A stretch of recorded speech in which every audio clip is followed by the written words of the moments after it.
yali teyasoma nnyo naye ng'okutegeera kwe kusuka abantu bangi abalina amadiguli n'amadiguli. Ssegirinya basebo ne bannyabo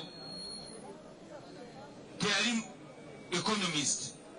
Ssegirinya abadde si munnabyanfuna owazi diguli naye Ssegirinya ng'ategeera ebyenfuna eby'omuntu wa wansi, omukyala akola mu katale, owa boodabooda akola mu wino n'abalala afaanana bwe batyo. Ssegirinya abadde muntu musaazisaazi.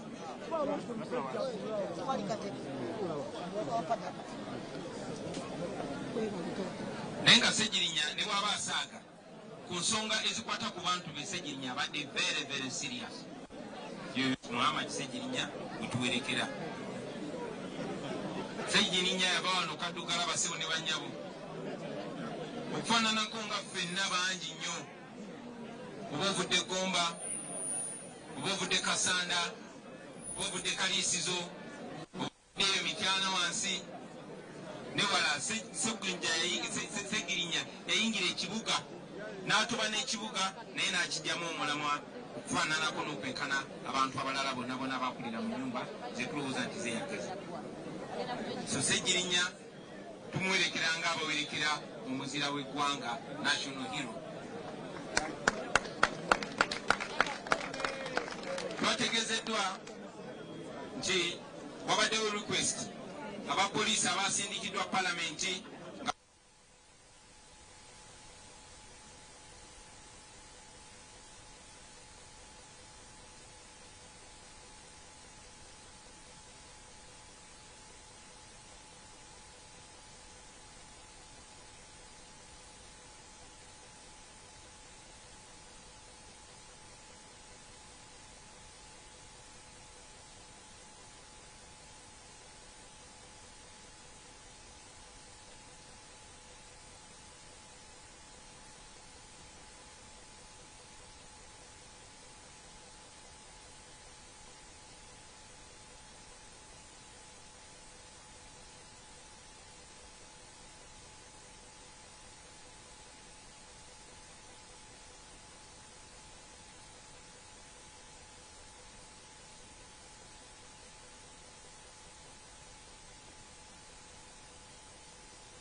akisaako nti ne watabaawo omuntu mulala ayogera kitegeeza ebintu bibiri zegendi.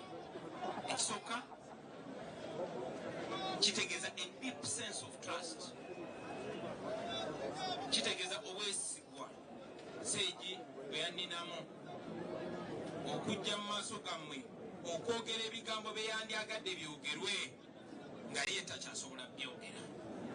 Mukimanyi bulungi basebo ne bannyabo ate oba weesiga muntu ng'okyali mulamu omusindiseeyo omulowooze gwe n'oddaano ng'akimanyi nti gy'oli naye n'atuuka ebigambo bye n'abikyusa n'ayogera mu birala naye ate nga tokyasobola kunyega nga Ssegirinya. So Seegi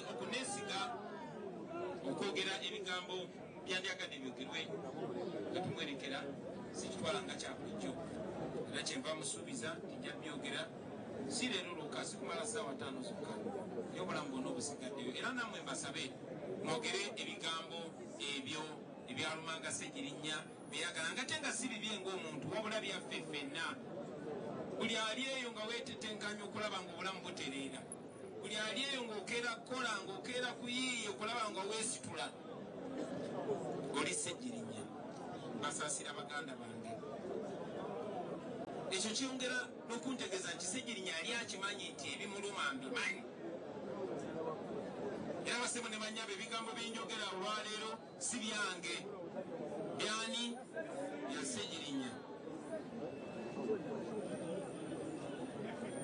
era buno obubaka mu butwale njagala okutegeeza abo bonna oba oli awo bansubya ng'omuntu oba oli awo sikanya nabo ng'omuntu abandisuubidde tekuba ndi buddu ndi nja boogerako leero muli kafu sigenda boogerako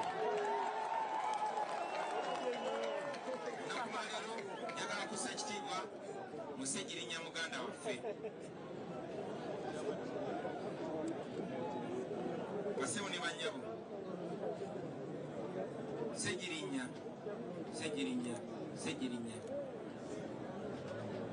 omuntu onoonya ebigambo ebituufu ebyogera ku Ssegirinnya nebikubula zirabudde oba oli awo ensonga ezimu zinootinga sobola ozijjukira era bwe mundaba nga njogera ebimu n'embiddamu ndi ku biragiro nako nnyina okwogerako mukama nsaasire ejjukira ebimu newankubadde akaseera ngenda kwogerera katono nnyo Ssegirinnya Muhammad eddoboozi ly'ekyebando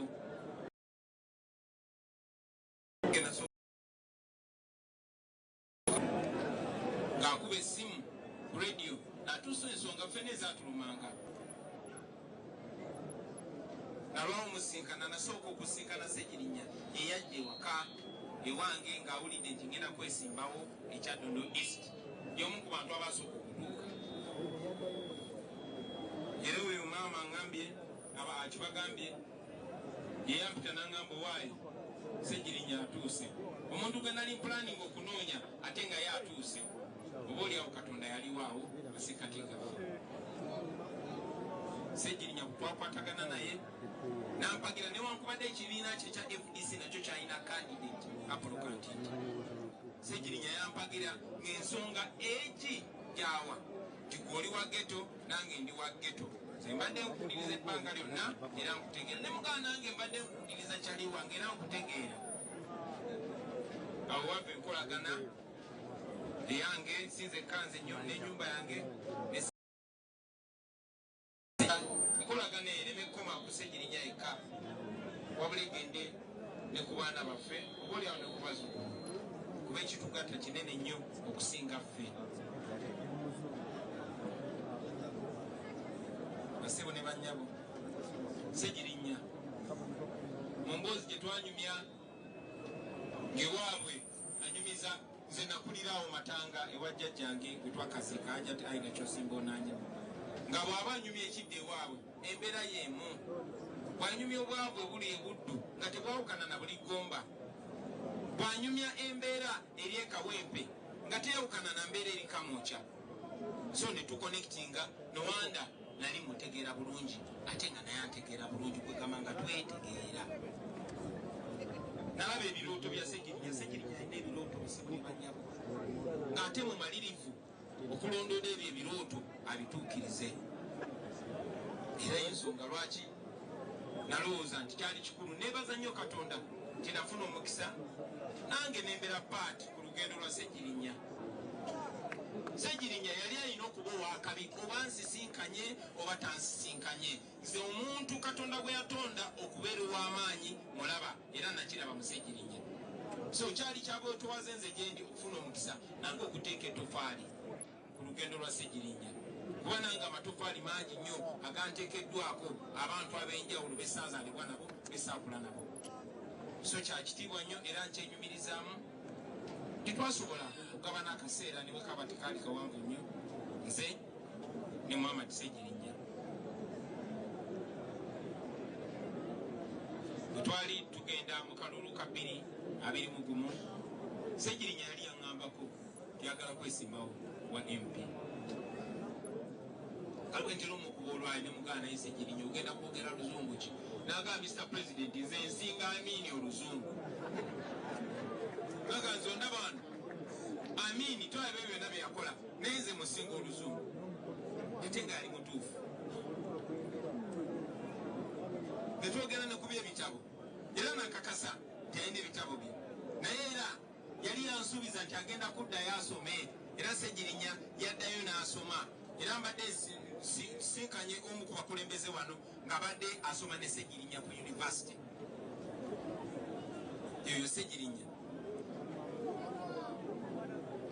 So bwe twali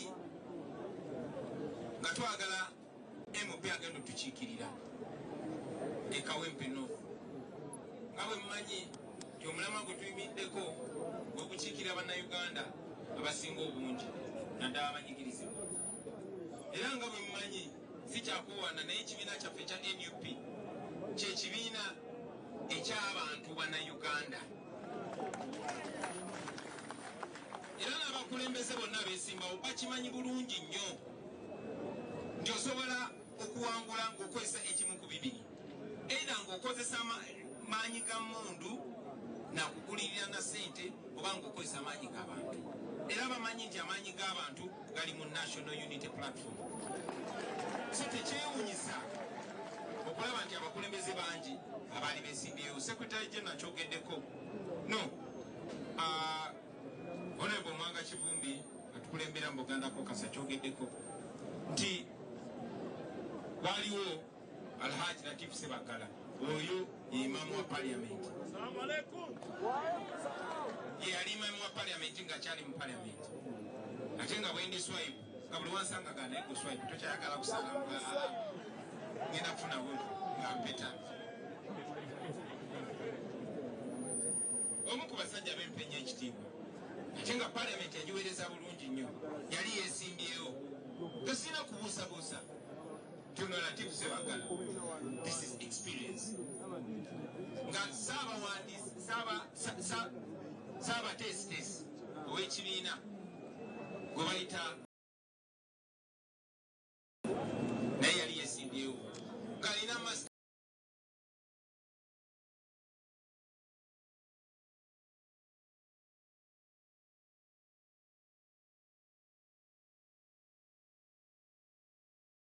mwetaye tunuderi olumwetaye tunuderi ngajana byogera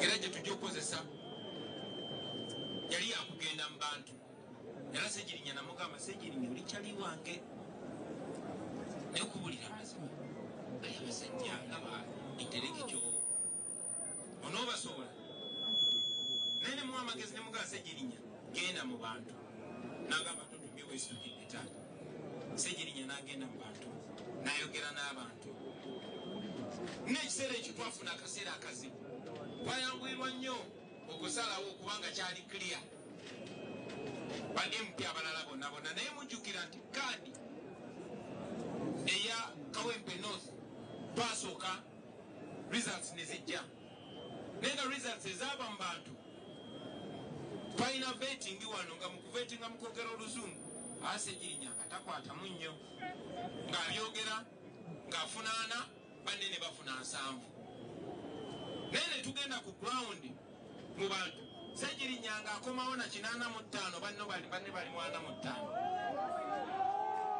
obandikira results ezo neŋŋamba oyo lubungoyo ne mugamba kakati kikyo ŋŋamba ekirala abantu boogedde naye nandaga petition kubanga saabatesitesi w'ekisaala kyaffe ekyo yawandika ne petition n'agamba nedda Mr. President kino tekiyinza kuba kituufu abantu b'e Kawempe obayita balalu nga balondono Ssegirinya babigese nentuma abantu baddeyo era nengetinga personally involved neŋŋamba eno ensonga njagala gigoberera ndabe gyeggwera bwe baddayo ku mulundi guno ate bakomawo nga 9 ku 10 be bagamba si 8 nga luli wabula 9 ku luno nga bagamba twagala Ssegirinya. Era ne ŋŋamba akakiiko ne mmagamba bannaye tuli maanyi g'abantu. Twafuna okusoomozebwa kubanga waliwo amaloboozi mangi ag'abo abaasoma abo abayivu nga batuwa amagezi nga batwagala nga babino babitubulira mu kwagala ne bagamba naye kaakati Kyagulanyi wuliriza. First of all, okay, gwe naawe kennyini obadde mulaasa ennaku 2 eziyise. Kaakati tukwesize kubanga tulaze nti osobola okuleeta enkyukakyuka. Naye kati kino ekibiina kito toyinza kuleeta era omu ku bankubira yagamba you cannot bring this riffraff mulodi riffraff kinyinyonyole mu Luganda ekigambo eky'Oluganda abadanga bw'oyogera zinkulubuse oyinza tuleetera abano bazinkulubuse ti ababeera MP Kyagulanyi abantu bekawempe obawa ekitiibwa konze nti abantu bekawempe mbawa ekitiibwa kyova olaba mbawuliriza. Ekyansizaamu amaanyi basewo ne bannyabo kwe kuba nti olumu nali ngenza okusoma emisa e Rubaga omu ku bafaatha abali highly political nanziza ebbali nangamba olwayi tetubategeere wala yonna wali clear. Ssegirinya waffe lwaki timumuta faatha si musheeke naye faatha wayita ennaku 2 waliwo omu ku baprofesa abatusomesa e Makerere nampita tunywemu kacaayi nga manyi oba agenda kuŋŋamba biki nazze ebbali n'agamba obufuuka olaba abantu kibakwagaza gwe wasinga okusoma nedda gwosinga obukulu nedda gwosinga okuba n'obumanyirivu mu byobufuzi nedda olowooza lwaki bakwesize tikuba mbakiikirira. Nagamba tuwe omuntu akiikirira abantu. Basebo ne bannyabo tewaliwo okulonzalonza kulala kwonna ne tulangirira ekyo abantu b'e Kawempe North kye baali batusabye ye mubaka Muhammad Ssegirinya.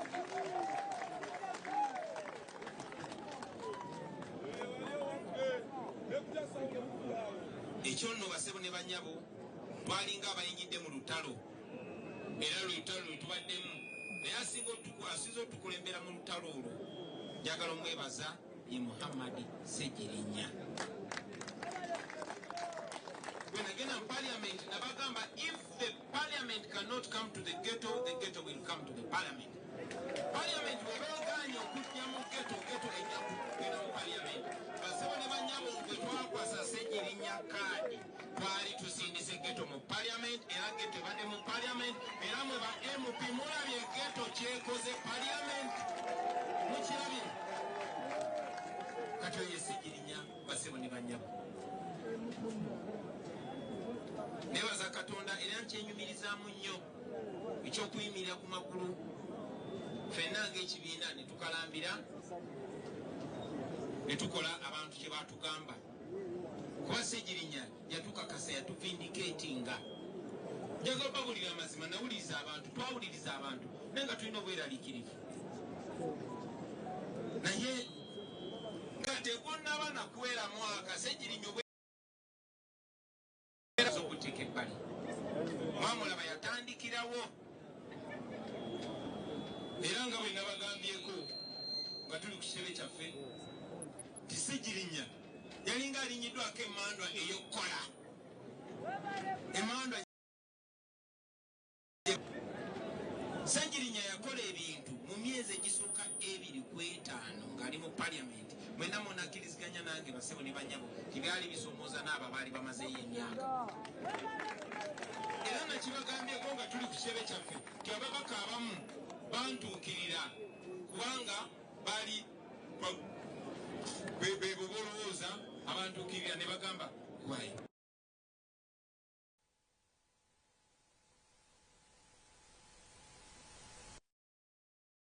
tukolera abantu ebirungi batuwaani.